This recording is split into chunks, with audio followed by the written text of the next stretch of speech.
que tu as ouvert ton cœur et tu t'es donné à lui. Amen. Tu as de l'importance aux yeux de Dieu. Que personne ne te prouve le contraire. Que personne ne te prêche le contraire.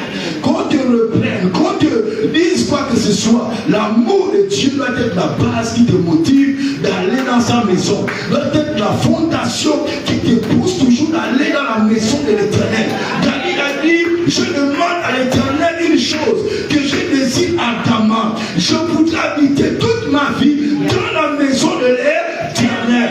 Pour faire quoi? Il dit pour me contempler sa magnificence et me rassasier de sa sainteté. L'Éternel est une nourriture. Ton Dieu est une nourriture.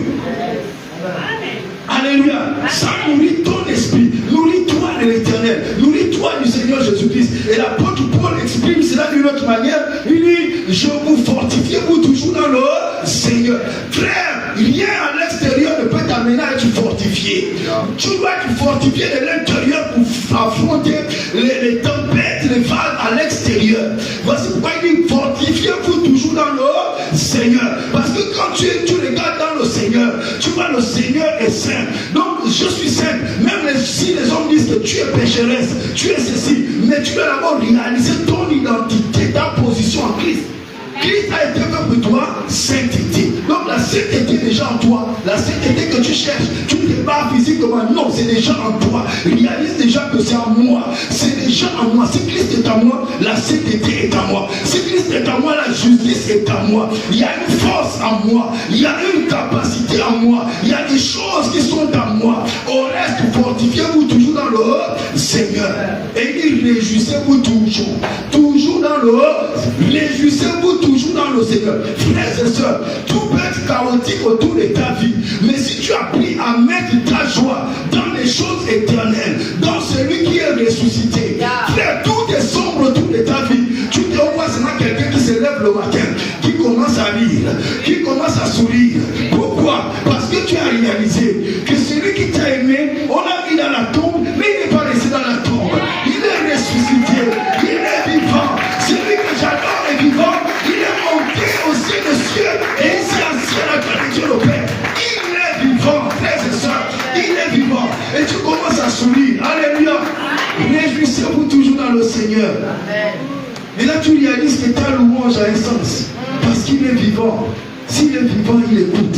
S'il est vivant, il est capable de se mouvoir. Alléluia.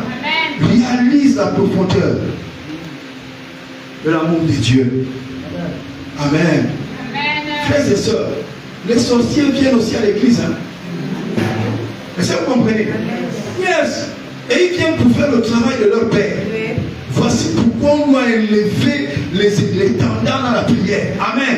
On doit être un peuple de feu. On doit être un peuple qui prie. Pour que lorsqu'ils viendront au milieu de lui, soient déstabilisés. Vous verrez les gens qui vont agoniser. Oh, je suis en train d'étouffer. Oui, oui. Tu es rentré dans de mauvaises atmosphères. Alléluia. La Bible déclare que le méchant ne tiendra jamais dans l'assemblée des justes. C'est vous comprenez ce que je suis en train de dire. Alléluia. Donc, frères et sœurs, les grâces. Si tu vois une sœur ou un frère qui commence à te mettre des idées dans la tête, c'est pas toi de lui. C'est ce que l'apôtre Paul dit. Amen. C'est pas toi, conserve ton cœur pur.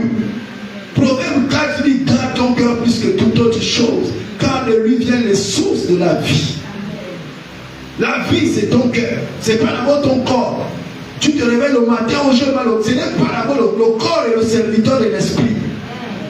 Vous comprenez? Le corps sert l'esprit. Donc tout ce que l'esprit décide, c'est ce que le corps fait.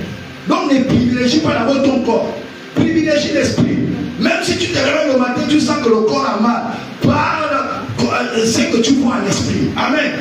Et c'est ce que le corps verra. Est-ce qu'on est ensemble? Amen. Ok, permettez-moi juste en 20 minutes. Ok? En 20 minutes. Wow. Michel se fait confiance. Amen.